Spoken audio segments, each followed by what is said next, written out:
Who's Vecna? An undead creature of great power.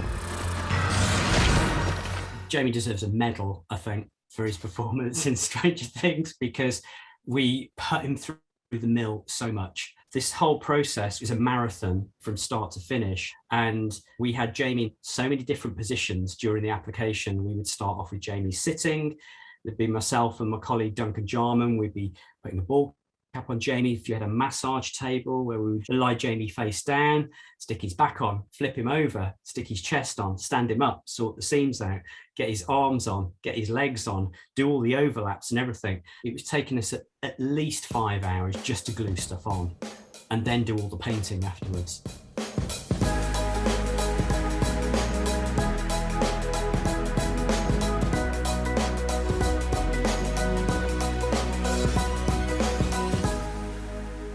When they first approached us, they had some incredible concept art already designed by Michael Maher, who is a fabulous concept artist. He's also heading VFX as well on Stranger Things 4. He had these beautiful renders, and the brief was basically, we want a new iconic villain, and we want him to be of a humanoid form, which would be the first really in Stranger Things history, because obviously, you know, they've got this history of demogorgons and big amorphous shapes and all kinds of creatures and monsters. They were very into the fact of having a very practical presence on set and having an almost traditional approach to how they would achieve this character as well. So they had this artwork, which was beautiful, and we had the name of the character, but we didn't have any backstory at all. We knew it was from the Upside Down, the world of the Upside Down, but we had no idea if this character was once human, and we had no idea that the whole story arc would be told throughout this season.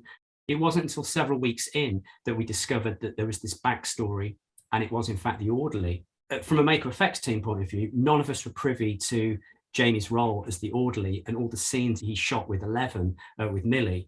So now actually seeing it for the first time, we're in awe of this whole story arc, because I think it's quite rare that you've got this amazing iconic villain, which his presence is throughout the whole season. And at the same time, you've got this other storyline running, which is a flashback of Jamie's orderly character, and you're oblivious to the fact it's the same character. And I can't think of another show where they've run two storylines like this. You're getting the origin backstory of the villain, but you don't get a reveal until quite late on. So for us, it's been a real win-win. It's like, what an incredible character to be part of. A spellcaster. A dark wizard. Whenever you do a character like this, I mean, there's a couple of different approaches you can do. And I mean, most commonly, it's a man in a suit, and you break it up into 2 or 3 pieces, and it's something that somebody could pull on, zip up the back, and run around like a big rubber monster. With the nature of this character, and I think Jamie's performance, we decided that the best approach would be to give him a second skin, basically. So all the prosthetics would be adhered to Jamie's skin, sadly. So rather than it being a very quick process, to avoid lots of problems that are very common things that you get with rubber monster suits, like buckling in the skin and ripples and all kinds of things looking quite fake, we decided we need to adhere everything to Jamie's skin with a medical adhesive. The legs we were able to kind of slip on and adhere around the waist. That he had shoes he could pull on. He had a whole left arm, which was a sleeve which pulled on, and a separate glove with mechanical fingers, but everything was pretty much adhered to the skin. Otherwise, there was something like 25 different appliances. Jamie, what was that like for you as an actor, you know, to be poked and prodded and glued for 7, you know, for so many hours? Talk about that and the mindset, and also like how heavy was it once everything was done to move around in? And we weighed it at some point, and it was around, and Barrie, jump in if I'm wrong here, but it was around, half of me wants to say, it was like 150 pounds. It was like 30 pounds, I think, something like that, like all in, you know, everything together, something like that. Is that right? It was a mix of materials. We had X amount in silicone rubber, which are really heavy. And then the larger appliances, the arm and the leg pieces, were foam rubber. I mean, I remember just the cowl and the shoulders was ridiculous. I mean, that weight bearing down on Jamie's shoulders every day was intense. So I can imagine from Jamie's point of view, it was a workout every day. It was good though, because often I'd finish the day and the next day I'd be so tired and hungry that I would just eat everything that I could see in sight. Being able to work out with that on was probably a benefit. The weight is predominantly on the shoulders and on the head, and you just get used to it. We'd done the test in London, and so from that point in, I knew what the process was going to be like, and I was like, cool, I now know this, I'm set, I'm ready to go.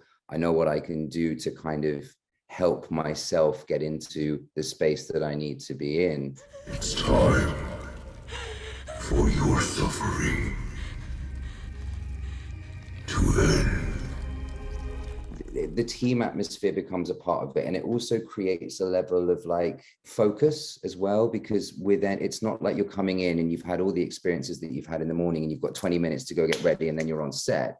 It's like we've got 7 hours here to really like dig in and to really focus and know what it is that we're going to go into. And there was a point where I was like, well, if I can come in like just half an hour earlier, just also to have that, also just that space and that time to just kind of sit after the application as well, that would be fantastic. And they were very gracious and allowed me that opportunity as well. But it was beautiful. And Barrie and the team, they were so gracious and kind to sort of allow me to play really aggressive music. Barrie, even though he's in a very nice, colorful shirt, I'm sure he won't mind me saying this, is a bit of a rock fan himself.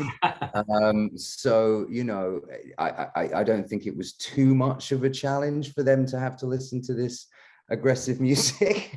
Again, it was one of the most pleasurable experiences. It was, but it was a really good mix. There were various waves throughout the process. We could always tell we'd get to a certain part of the makeup because the music might take a slightly different turn. We'd usually start off, maybe fairly chilled and quiet, and then it would get pretty aggressive pretty quickly. To be fair, for that kind of length of makeup application is only a good thing because it made us work quicker.